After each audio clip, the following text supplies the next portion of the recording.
Hello guys, welcome back to ARM talk. இன்னும் நம்ம டாப் 5 கொரியன் மூவிஸ் தமிழ் டப்பில் அவைலபிளாக இருக்க மூவியை பற்றி பார்க்க போகிறோம். நம்ம லிஸ்ட்டில் 5th பொசிஷனில் இருக்க மூவி பார்த்தீங்கன்னா தி மூன் 2023 ரிலீஸ் ஆயிருக்க மூவி. IMDb ரேட்டிங் பார்த்தீங்கன்னா 6.1.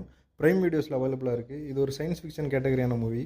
மூவியில் 2 ஹீரோ இருக்காங்க. ஒரு ஸ்பேஸ் ஆர்கனைசேஷனில் ஒருத்தர் ஆஸ்ட்ரோனட்டாக இருக்காரு, இன்னொருத்தர் ப்ராஜெக்ட் டைரக்டராக இருக்காங்க.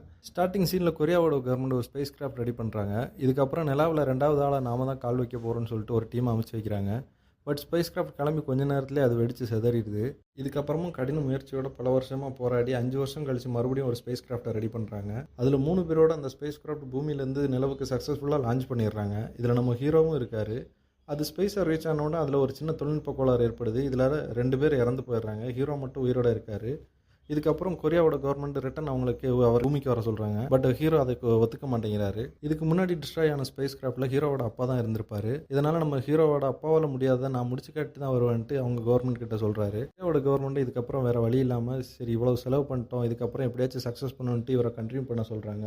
பட் இதுக்கப்புறம் ஸ்பேஸ் கிராஃப்டில் ஏகப்பட்ட தொழில்நுட்ப கோளாறு ஏற்படுது. இதுக்கப்புறம் ஹீரோவோட உயிருக்கே ஆபத்துன்னு சொல்லிட்டு இதுக்கு முந்தின ப்ராஜெக்ட் டைரக்டராக இருந்த நம்ம இன்னொரு ஹீரோவை மறுபடியும் வர வைக்கிறாங்க. இதுக்கப்புறம் நம்ம ஹீரோவை எப்படியாச்சும் பூமிக்கு உயிரோட கூட்டு வரணுன்ட்டு ரொம்பவே போராடுறாங்க. இதுக்கப்புறம் ஹீரோ உயிரோட திரும்பி பூமிக்கு வந்தாரா இல்லைங்களாங்கிறது தான் பேலன்ஸ் ஸ்டோரி. டெக்னிக்கல் வைஸ் இது ரொம்பவே ஸ்ட்ராங்கான மூவி. உங்களுக்கு சயின்டிஃபிக் மூவி பிடிக்குன்னா கண்டிப்பாக வாட்ச் பண்ணுங்கள். நம்ம லிஸ்ட்டில் 4th பிளேஸில் இருக்க மூவி பார்த்தீங்கன்னா ஸ்மக்லர்ஸ். இது 2023 ரிலீஸ் ஆன மூவி. IMDb ரேட்டிங் பார்த்தீங்கன்னா 6.3. பிரைம் வீடியோஸில் அவைலபிளாக இருக்குது. ஒரு ஃபன் ப்ளஸ் ராபரி கேட்டகரியான மூவி. ஸ்டோரி வைஸ் பார்த்தீங்கன்னா ஹீரோயின் அப்புறம் அவங்க ஃப்ரெண்ட்ஸ் 6 பேர் சேர்ந்து கடலில் போய் முத்தெடுத்துட்டு கரைக்கு வந்து சேல் பண்ணி சாதாரண வாழ்க்கையை வாழ்ந்துக்கிட்டு இருக்காங்க. இதில் வர்ற காசு அவங்களுக்கு சுத்தமாக பற்ற மாட்டேங்குது. இதுக்கப்புறம் அவங்க ஒரு ஸ்மக்லர்ஸ் கூட சேர்ந்து கடல் வழியாக கடத்தல் பண்ண ஆரம்பிக்கிறாங்க. ஒரு வாட்டி இவங்க தங்கம் கடத்த போகும்போது கஸ்டம் ஆஃபீஸர்ஸ் கிட்ட மாட்டிக்கிறாங்க. அதுலேருந்து ஒரு பொண்ணு மட்டும் எஸ்கேப் ஆயிடுறாங்க. மீதி 5 பேரையும் ஜெயிலில் பிடிச்சி போட்டுடுறாங்க.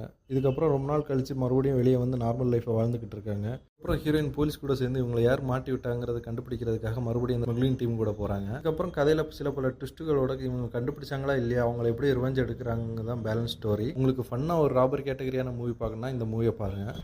நம்ம லிஸ்ட்டில் 3rd பொசிஷனில் இருக்க மூவி பார்த்தீங்கன்னா my name is Loh Kiwan. IMDb rating பார்த்தீங்கன்னா 6.8. முழுக்க ட்ராமா ப்ளஸ் எமோஷனல் கேட்டகரியான மூவி. ஸ்டோரி வைஸ் பார்த்தீங்கன்னா ஹீரோ ஃபேமிலி மட்டும் எல்லாத்தையும் இழந்து கொரியாலேருந்து பெல்ஜியத்துக்கு ரெஃப்யூஜியாக போகிறாரு. இங்கேருந்து அவரை ரிட்டன் அம்சோட பார்க்குறாங்க. அந்த டைமில் இவரை மாதிரியே லோவாக ஃபீல் பண்ணுற ஒரு பொண்ணை பார்க்குறாரு. இவங்க 2 பேருக்கும் நடுவில் நடக்கிற எமோஷனலான விஷயத்தை ரொம்பவே ட்ராமேட்டிக்காக அழகாக எடுத்திருக்காங்க. டைம் இருந்தால் ஒன் டைம் செக் பண்ணுங்கள். நம்ம லிஸ்ட்டில் 2nd பொசிஷனில் இருக்க மூவி பார்த்தீங்கன்னா ஐ சா தி டெவில். 2010 ரிலீஸ் ஆயிருக்கு.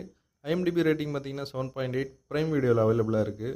ஸ்டோரி வைஸ் பார்த்தீங்கன்னா ஹீரோயினை ஒரு சைக்கோ கில்லர் கடத்தி கொண்டுறான். ஹீரோவும் ஆல்ரெடி ஒரு சீக்ரெட் ஏஜெண்டாக இருக்காரு. ஹீரோயினோட அப்பாவும் ஒரு சீக்ரெட் ஏஜெண்டோட ஹெட்டாகவும் இருக்காரு. இதுக்கப்புறம் ஹீரோயின் கொல்லப்பட்ட பேட்டர்ன் வச்சு ஹீரோயினோட அப்பா டவுட்டாக இருக்கிற ஒரு 4 சீரியல் கில்லரோட கேஸ் எடுத்து ஹீரோட்ட கொடுக்குறாரு. அப்புறம் ஹீரோ அவங்கள அரெஸ்ட் பண்ணாமல் ஒவ்வொருத்தரையாக கொலை பண்ணுறாரு. இதுக்கப்புறம் ஹீரோயினை கொண்ட சைக்கோ கில்லரை மட்டும் கொலை பண்ணாமல் அவரை எப்படியெல்லாம் டார்ச்சர் பண்ணுறாங்கிறது தான் பேலன்ஸ் ஸ்டோரி. இவங்க 2 பேருக்குள்ள நடக்கிற சீன்ஸ் எல்லாமே ரொம்பவே சைக்கோத்தனமாக இருக்கும். ரொம்பவே இன்ட்ரெஸ்டிங்கான மூவி. அடல்ட் கண்டென்ட் நிறைய இருக்குது, அதனால தனியாக பாருங்கள். மஸ்ட் வாட்சான மூவி தான்.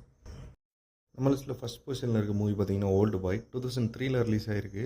IMDb ரேட்டிங் பார்த்தீங்கன்னா 8.4. பிரைம் வீடியோஸில் அவைலபிளாக இருக்குது.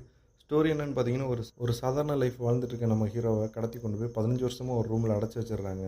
எதுக்காக கடத்தினாங்க, யார் கடத்தினாங்கன்னு தெரியாமல் வெளி உலகத்துக்கு கூட எந்த தொடர்பும் இல்லாமல் 15 வருஷமாக ஒரே ரூமில் அடைச்சி வச்சுருக்காங்க. இந்த 15 வருஷமாக அவருக்கு ஒரே சாப்பாடை கொடுத்துட்ருக்காங்க. இதுக்கப்புறம் ஒரு நாள் வேணுன்ட்டு அவரை தப்பிக்க வைக்கிறாங்க. இதுக்கப்புறம் ஹீரோ தன்னை யார் கடத்தினா எதுக்காக கடத்தினாங்கிற கண்டுபிடிக்கிறது தான் பேலன்ஸ் ஸ்டோரி. கிளைமேக்ஸ் ட்விஸ்ட்டு ரொம்பவே டிஸ்டர்பிங்காக இருக்கும். இப்படி ஒரு கிளைமேக்ஸ் யாருமே எதிர்பார்த்துருக்க மாட்டீங்க. இதுவும் ஃபேமிலியாக பார்க்க முடியாது, தனியாக பாருங்கள். மஸ்ட் வாட்ச் தான்.